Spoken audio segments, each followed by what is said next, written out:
ഇരയാണെന്ന് അവൾ പ്രൂവ് ചെയ്യട്ടെ. ഞാൻ ചലഞ്ച് ചെയ്യുന്നു, അവൾ പ്രൂവ് ചെയ്യട്ടെ. A few years later. Dileep കുറ്റവിമുക്തനാക്കപ്പെട്ടു. 1 മുതൽ 6 വരെയുള്ള പ്രതികൾ കുറ്റക്കാരാണെന്ന് കോടതി കണ്ടെത്തിയിട്ടുണ്ട്. കോടതിയിൽ നിന്ന് ഒരു ജഡ്ജ്മെന്റ് വാങ്ങിച്ചു വെക്കുക. എൻ്റെ തല ഞാൻ മുട്ടയടിക്കും. 3 പ്രാവശ്യം ഞാൻ നല്ല മുട്ടയടിച്ചിട്ടുണ്ട്. സംഗീത ലക്ഷ്മണ നടി ആക്രമിക്കപ്പെട്ട ആരംഭം മുതൽ തുടർച്ചയായി അതിജീവിതയായ ഈ പെൺകുട്ടിയെ സമൂഹ മാധ്യമങ്ങളിൽ കൂടി ആക്രമിക്കപ്പെടുകയും അതിരൂക്ഷമായി വിമർശിക്കുകയും ചെയ്യുന്ന ഒരു സ്ത്രീ എന്ന് മാത്രമേ നമുക്ക് വിശേഷിപ്പിക്കാൻ പറ്റുകയുള്ളൂ.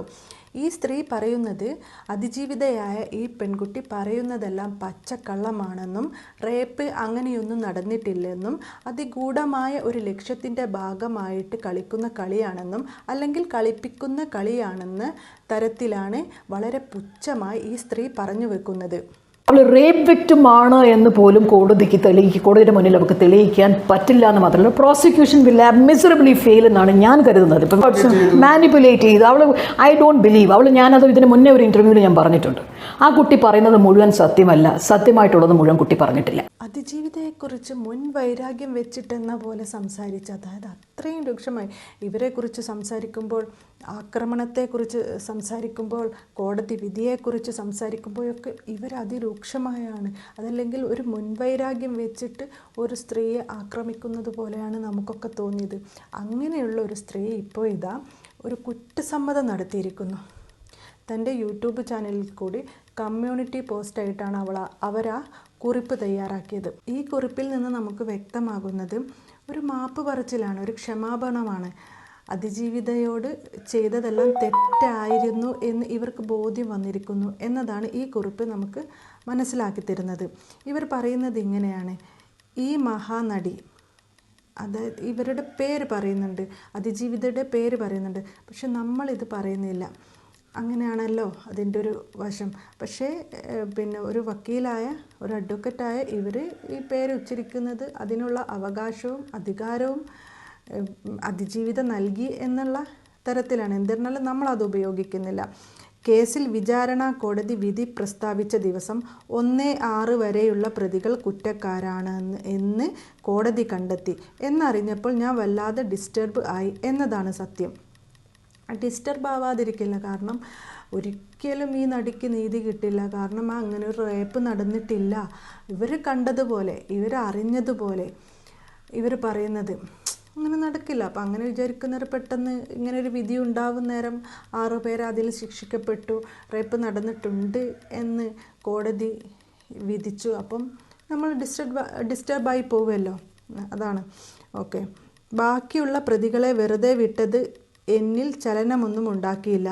അതുണ്ടാക്കില്ല, അറിയാലോ, അങ്ങനെ ഉണ്ടാവില്ല എന്നുള്ളത്. I felt neither Joy nor victory. കോടതി വിധിയുടെ പകുതി ഭാഗം ശരി, മറ്റേ പകുതി തെറ്റ് എന്ന ചിന്തയും എനിക്കുണ്ടായിട്ടില്ല. പോകെ പോകെ എന്നെ വേദനിപ്പിച്ചത്, എന്നെ ചിന്തിപ്പിച്ചത് കേസിന് ആസ്പദമായ സംഭവം 17/2/2017 തീയതി 7:30 മണിയോടെ തൃശ്ശൂരിൽ നിന്ന് കൊച്ചിയിലേക്ക് അതിജീവിത യാത്ര ചെയ്ത പ്രൊഡക്ഷൻ കമ്പനിയുടെ വാഹനത്തിൽ വെച്ച് അവൾക്ക് നേരെ ബലാത്സംഗമുണ്ടായി എന്നാണ് കോടതി കണ്ടെത്തിയത്. അപ്പോൾ കോടതി അത് കണ്ടെത്തി. ഇപ്പോൾ അവർക്ക് മനസ്സിലായല്ലോ. ഒരു ഇരയായ പെൺകുട്ടി വന്നിട്ട് പറയാണ്, എനിക്ക് ഇത്രയും സംഭവങ്ങളുണ്ടായി, എന്നെ ബലാത്സംഗം ചെയ്തു, ഇത്ര പേര് ഇങ്ങനെ. വെറുതെ ഒരാൾ വന്ന് വിളിച്ച് പറയില്ല. അപ്പോൾ അറിയാത്തൊരു സംഭവം അറിയും എന്ന തരത്തിൽ എനിക്കറിയാം, അങ്ങനെ ഒന്നും സംഭവിച്ചിട്ടേ ഇല്ല എന്ന് പറയണമെങ്കിൽ അവർക്ക് എല്ലാ കാര്യങ്ങളും അറിയണം. അല്ലാതെ എന്തെങ്കിലും ആ പെൺകുട്ടിയുടെ അവസ്ഥ പോലെ ആ ഒരു സാഹചര്യത്തിൽ എത്രത്തോളം ഒരു സ്ത്രീയാണ് ഇവരും, എന്നിട്ട് പോലും അത്രക്ക് രൂക്ഷമായി, അത്രക്ക് മേച്ചമായ രീതിയിലാണ് ഇവർ ഈ പെൺകുട്ടിയെ വിശേഷിപ്പിച്ചിരുന്നത്. അങ്ങനെയുള്ള ഒരാൾ, ഇവർക്ക് ഇത് അറിയില്ല. ഈ വാചകങ്ങളിൽ നമുക്ക് വ്യക്തമാണ് ഇവർക്കൊന്നും അറിയില്ല, എന്തൊക്കെയോ പറഞ്ഞതാണ്, അതെല്ലാം ആർക്കോ വേണ്ടി സംസാരിച്ചതായിരുന്നു. കോടതി വിധിയാണ് എന്നത് കൊണ്ട് തന്നെ അത് ശരിയാണ്, സത്യമാണ് എന്ന് വിശ്വസിച്ചു തുടങ്ങി ഞാൻ. ഇപ്പറഞ്ഞ കേസിന് ആസ്പദമായ വാർത്താമാധ്യമങ്ങൾ ഉണ്ടാക്കിയെടുത്ത വിവാദങ്ങൾക്ക് നേരെ എൻ്റെ പൊതു നിലപാട് സ്വീകരിക്കുന്നതിന് മുമ്പ് ഈ പ്രസ്തുത നടിയെ ഒന്ന് നേരിൽ കണ്ട് സംസാരിക്കാൻ ഞാൻ ശ്രമിക്കേണ്ടതായിരുന്നു. എന്തുകൊണ്ട് സംസാരിച്ചില്ല? എന്തെങ്കിലുമൊക്കെ വിളിച്ച് പറയുന്നതിന് മുമ്പ് എന്തുകൊണ്ട് സംസാരിച്ചില്ല? ഇപ്പോൾ ഒരു നിരപരാധിയായിട്ടുള്ള, അല്ലെങ്കിൽ ആ ഒരു സാഹചര്യത്തിൽ വലിയൊരു ട്രോമയിലൂടെ പോകുന്ന ഒരു സ്ത്രീയാണ്, അല്ലെങ്കിൽ ഒരു പെൺകുട്ടിയായിരുന്നു നിങ്ങൾ ആക്രമിച്ചത് എന്ന് വാക്കുകൊണ്ടാണെങ്കിലും ആക്രമിച്ചത്, അത് അവളെ എത്രത്തോളം വേദനിപ്പിച്ചു എന്നുള്ളതൊന്നും ചിന്തിക്കാതെ എന്തൊക്കെയോ പറഞ്ഞതല്ലേ? എന്തുകൊണ്ട് സംസാരിച്ചില്ല? സംസാരിക്കാമായിരുന്നില്ലേ? മ്യൂച്വൽ ഫ്രണ്ട്സ് ആരെങ്കിലും വഴി ഈ നടിയെ നേരിൽ കണ്ട് സംസാരിച്ച് അവൾക്ക് പറയാനുള്ളത് കൂടി ഞാൻ കേൾക്കേണ്ടതായിരുന്നു എന്ന ചിന്ത എന്നിൽ ആദ്യമായി ഉണ്ടായി. വളരെ വൈകിയാണെങ്കിലും 5-8 വർഷം കൊണ്ടാണെങ്കിലും അവരങ്ങനെ ഒരു ചിന്ത ഉണ്ടാക്കിയെടുത്തു. നല്ല. ഞാനത് ഇക്കാലം അത്രയും ചെയ്തില്ല എന്നൊരു പരാതി ഞാൻ എന്നോട് തന്നെ എന്നെക്കുറിച്ച് പറയുകയും ചെയ്തു. ഒരിക്കലല്ല, പലവട്ടം. ഈ 8 വർഷക്കാലത്തിനിടയിൽ ഒരിക്കൽ പോലും ഞാൻ അതിന് തയ്യാറായില്ല, ശ്രമിച്ചില്ല. ഞാനൊരു അഭിഭാഷക കൂടിയാണ് എന്നതുകൊണ്ടാണ് അത് ചെയ്യാതിരുന്നത് എന്നൊരു കപട ന്യായീകരണം ഞാൻ ഇപ്പോൾ പറയില്ല. അഭിഭാഷക, ജനങ്ങൾക്ക് നീതി നേടിക്കൊടുക്കേണ്ട അഭിഭാഷക, ഒന്നും അറിയാതെ, ഒരു കാര്യവും അറിയാതെ എന്തൊക്കെയോ വിളിച്ചു പറയുന്ന അഭിഭാഷക, അതൊരു പെൺകുട്ടിയെ അതിരൂക്ഷമായി ആക്രമിക്കുന്ന അഭിഭാഷക. പരിചയമില്ലാത്ത ഒരാളെ അങ്ങോട്ട് വിളിച്ച് നിയമോപദേശം കൊടുക്കുക എന്നത് എൻ്റെ രീതിയല്ല. പറഞ്ഞല്ലോ, ഈ നടിയുടെ ഭാഗം നേരിൽ കേൾക്കണം എന്ന ചിന്ത എനിക്കുണ്ടായതേ ഇല്ല. ഉണ്ടാവണ്ട. പിന്നെന്തിനു ഇപ്പം ഇതൊക്കെ വിളിച്ചു പറയുന്നത്? ആ നിലപാടിൽ തന്നെ നിന്നൂടെ? കഴിഞ്ഞ 3 വർഷം നടന്ന രഹസ്യ വിചാരണയിൽ കോടതിയിൽ ഉണ്ടായ സംഭവ വികാസങ്ങൾ ഞാൻ ഫോളോ അപ്പ് ചെയ്തിരുന്നില്ല. കേസ് റെക്കോർഡ് ഒന്നും തന്നെ ഞാൻ കണ്ടിട്ടുമില്ല. അതുകൊണ്ട് തന്നെ കഴിഞ്ഞ 3 വർഷം ഇപ്പറഞ്ഞ കേസ് വിഷയത്തിൽ ഞാൻ ഒന്നും പറഞ്ഞിട്ടില്ല എന്നാണ് ഓർമ്മ. എന്താ ചെയ്യുക? ഇവർക്കൊന്നും അറിയില്ല. എന്നിട്ട് എന്തൊക്കെയോ വിളിച്ചു പറഞ്ഞു. അന്ന് ഇവരിത് പറഞ്ഞപ്പം ഒരു പറ്റം ആൾക്കാർ ഇവരെ വിശ്വസിച്ചു. അതാണ് ശരി, വക്കീലല്ലേ പറയുന്നത്, അതാണ് ശരി, അവരായിരുന്നു ശരി എന്നും പറഞ്ഞിട്ട് ഈ സോഷ്യൽ മീഡിയയിലൂടെ ആക്രമിക്കപ്പെട്ട നടിയെ വലിച്ചു കീറുകയായിരുന്നു. എത്ര പേര്? അതിൻ്റെ ഉത്തരമാണ് ഇപ്പം ഇവർ പറയുന്നത്. ഇവർക്കൊന്നും അറിയില്ലായിരുന്നു. ഇവർക്ക് വസ്തുത അറിയാതെയാണ് ഇവർ സംസാരിച്ചത്. വിചാരണ കോടതി വിധി പലവട്ടം ഓടിച്ചു നോക്കി എന്നല്ലാതെ വിശദമായ വായന ചെയ്തിരുന്നില്ല. ഇന്നിപ്പോൾ ഒരു അവധി ദിവസം. വിചാരണ കോടതി വിധി ക്ഷമയോടെ വായിച്ചു തുടങ്ങിയപ്പോൾ മേൽപ്പറഞ്ഞ ചിന്ത എന്നെ വല്ലാതെ അലട്ടുന്നു. അലട്ടി തന്നെ വേണം.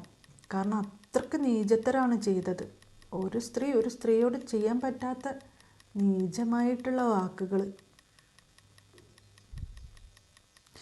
ഏകപക്ഷീയമായി നടന്നു പോന്ന മാധ്യമ വിചാരണയ്ക്ക് മറുപടി പറയാൻ ലോ പോയിന്റ് നിരത്തി നിരന്തരം സമർപ്പിച്ച ഞാൻ ഈ നടിയുടെ ഭാഗം നേരിൽ കേൾക്കാനുള്ള ശ്രമം നടത്തേണ്ടതായിരുന്നു എന്ന് അങ്ങനെയൊരു ചിന്തയോടെ, ആത്മനിന്ദയോടെ ഞാൻ ഈ ജഡ്ജ്മെൻറ്റ് വായിക്കുന്നത് കൊണ്ടാവണം വിചാരണ കോടതിയുടെ വിധിയിൽ ന്യൂനതകൾ ചിലത് കാണുന്നുണ്ട്.